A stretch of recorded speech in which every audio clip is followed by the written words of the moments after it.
Bombardeamentos israelitas prosseguem sem cessar na faixa de Gaza. A ONU descreve condições no território como apocalípticas. Volodymyr Zelensky apela à união do mundo livre contra a Rússia. Joe Biden acusa os republicanos do Congresso de dar uma prenda a Vladimir Putin.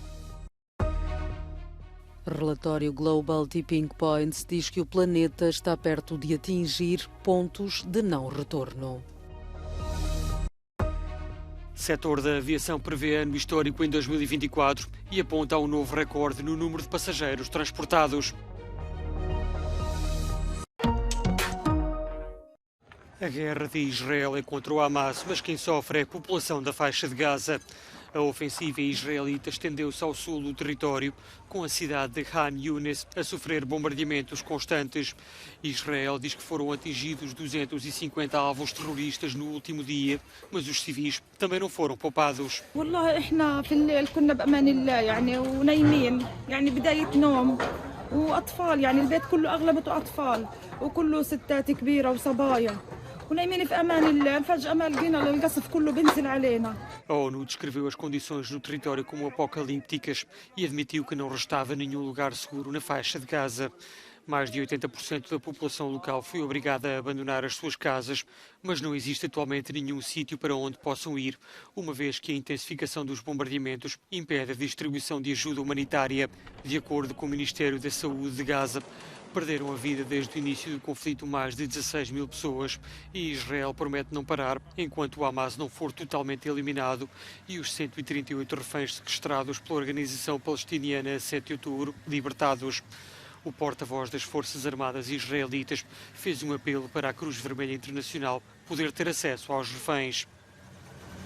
As the IDF expands its operations to dismantle Hamas in Gaza, we have not lost sight, not for one moment, of our critical mission to rescue our hostages, to do everything in our power to bring our hostages home.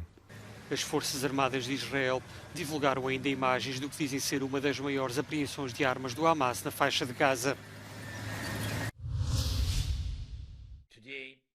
Volodymyr Zelensky apelou à união do mundo livre para levar vencida a Rússia. O líder ucraniano participou na cimeira do G7 por videoconferência e avisou que Vladimir Putin esperava o fim do apoio de Washington e Bruxelas à Ucrânia. Putin plans to simulate re-election for a new presidential term and to quell growing Russian dissatisfaction with the war results. He has significantly increased pressure on the front. Well, Congress and Republicans in Congress are willing to give Putin the greatest gift he could hope for and abandon our global leadership, not just Ukraine, but beyond that. If Putin takes Ukraine, he won't stop there. It's important to see the long run here. He's going to keep going. Any disruption in our ability to supply Ukraine clearly strengthens Putin's position. O apoio internacional a Kiev está comprometido pelo braço de ferro político entre Casa Branca e Congresso nos Estados Unidos e pela falta de consenso entre os 27 na União Europeia. A chegada iminente do inverno traz um novo inimigo para as tropas ucranianas na linha da frente, o frio. A preparação para as novas condições no campo de batalha é feita na região de Chernihiv, onde os militares são treinados para identificar os invasores russos no meio de um manto branco.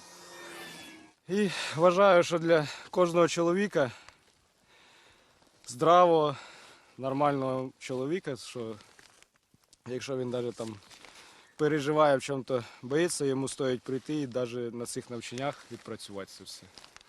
Тобто воно закаляє. As temperaturas atuais atingem os 10 graus Celsius negativos e o inverno ainda nem começou. Para ajudar a combater o frio, as tropas ucranianas contam com a ajuda de organizações não governamentais europeias que distribuem cobertores e roupa pelos militares. Звичайно, що потрібно, тому що це бойові дії. Десь біжиш на штурм, йдеш в атаку, зацепив, порвав, розірвав, впав в болото. Тобто там не перебираєш, не вибираєш місце, де присісти, де lягти. Тобто лягаєш куди-небудь, весь в болоті, і потрібно щось мати для того, щоб переодягнутися. No entanto, a chegada da estação fria não atinge apenas os soldados. Na aldeia de Blagodatne, os poucos habitantes que restam tentam reparar as casas para fazer face aos rigores do inverno. Este inimigo, no entanto, já tem data marcada para ir embora. O presidente russo está em Abu Dhabi, a capital dos Emirados Árabes Unidos, que acolhe atualmente a COP28, Conversações das Nações Unidas para o Clima. É a primeira deslocação à região desde o início da guerra na Ucrânia e no momento em que é alvo de um mandado de captura do Tribunal Penal Internacional por causa da invasão deste país vizinho. Putin desloca-se depois à Arábia Saudita, onde se reunirá com o príncipe herdeiro Mohammed bin Salman. Nem a Arábia Saudita nem os Emirados Árabes Unidos assinaram o Tratado Constitutivo do TPI, o que significa que não têm qualquer obrigação de deter Vladimir Putin.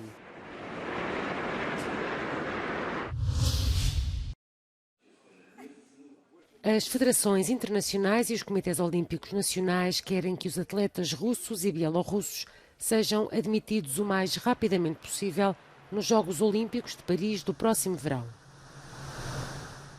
Através de um comunicado, defenderam que estes atletas devem participar sob uma bandeira neutra. O Comitê Olímpico Internacional ainda não respondeu, mas poderá tomar uma decisão na próxima reunião do organismo, marcada para janeiro.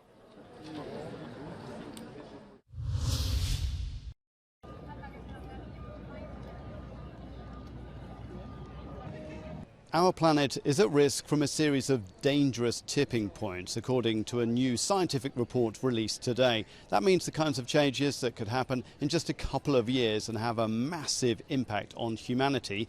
I spoke to the report author, Professor Tim Lenton.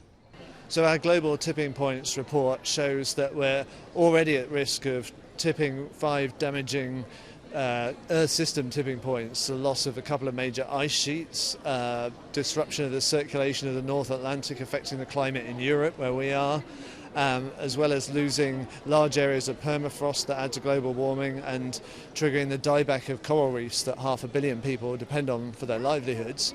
The tipping points that may be passed don't just have implications for places like coral reefs or tropical forests.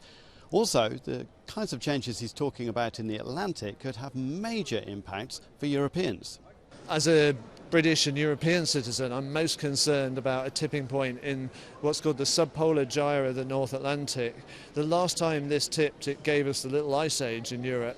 We're not adapted for a sudden shift to a much more seasonal climate that would have much colder, snowier winters, as well as hotter summers, and reduce the growing season for major crops by a couple of months, as well as major disruption to water supplies. A key takeaway is that it's not just every degree of warming that counts, it's every 0.1 degree of warming that counts when it comes to these tipping points. A message the scientists hope will be getting through to delegates here.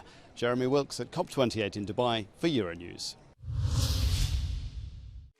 Ainda não acabou, mas 2023 foi já confirmado como o ano mais quente da história, pelo menos desde que há registros, e isto ainda sem contar com os dados de dezembro. De acordo com o Copérnicos, o Programa da União Europeia de Observação da Terra, novembro foi o 6º mês consecutivo a bater o recorde de temperatura média mais elevada, confirmando também este outono boreal como o mais quente desde que há registros. Os dados mostram que este ano, entre janeiro e novembro, a temperatura global do ar ficou 1,46 graus centígrados acima da média pré-industrial e 13 décimas de grau centígrado acima da média dos 11 meses de 2016, atualmente o ano fechado mais quente da história. Na Europa em particular, a temperatura média de setembro a novembro foi de 10,96 graus centígrados, o que fica 1,43 graus centígrados acima da média. 2023 prepara-se para fechar com 6 novos recordes mensais da temperatura alta e 2 estações também com novos máximos. As temperaturas definidas como extraordinárias em novembro incluíram 2 dias com mais de 2 graus centígrados acima da média pré-industrial, o que coloca 2023 virtualmente como o ano mais quente da história. Os cientistas do Serviço Copérnicos para as Alterações Climáticas avisam que enquanto continuarem a aumentar as emissões de gases com efeito de estufa, não podemos esperar melhorias no planeta. A temperatura vai continuar a subir e a agravar os impactos de ondas de calor e secas. Garantir a neutralidade carbónica rapidamente, dizem, é vital para conter a tragédia climática. O setor da aviação respira saúde e prevê-se que 2024 seja um ano histórico. De acordo com uma projeção da Associação Internacional de Transporte Aéreo, espera-se que seja alcançado um novo recorde no próximo ano, com 4.700 milhões de passageiros transportados, superando o máximo estabelecido em 2019. Em termos financeiros, o recorde traduz-se num crescimento das receitas de 7,6% e num lucro líquido previsto superior a 25 mil milhões de dólares. As transportadoras aéreas foram duramente atingidas pela pandemia devido ao encerramento de fronteiras e às restrições nas viagens e registraram perdas acumuladas de 183 mil milhões de dólares entre 2020 e 2022.